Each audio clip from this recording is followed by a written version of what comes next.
কলমে ও কণ্ঠে রবীন্দ্রনাথ সরকার। কবিতা রাতের কলকাতা। রাতের কলকাতায় নেই কোনো মানুষের কোলাহল, সেখানে নেই কোনো যানবাহনের চলাচল। পরিবেশ দূষণের জন্য সেখানে নেই কোনো শব্দ আর ধোঁয়া। চারিদিকে আছে কেবল নিস্তব্ধতা।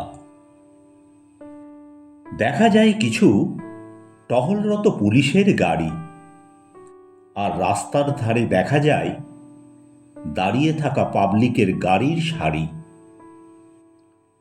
দু একটা খাবারের ধাবা মেলে যেখানে, কিছু লোক রাতের খাবার খেতে ব্যস্ত থাকে সেখানে। ডানে বাঁয়ে তাকালে দেখা যায় কিছু গলি, সেখানে ট্রাকে মাল ভর্তি, আর খালি করতে ব্যস্ত থাকে কিছু কুলি।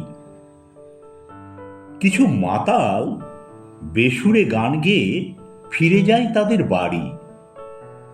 তারাই আবার ভদ্রলোক সাজে পথে দেখতে পেলে পুলিশের গাড়ি। কোথাও শোনা যায় কোনো মানুষের চিৎকার।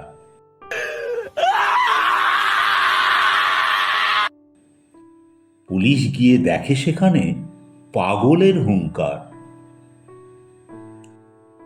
পুরনো বড় গাছের নিচ দিয়ে যাওয়া হয় যখন, সেখানে শিশিরের শব্দ শোনা যায় তখন।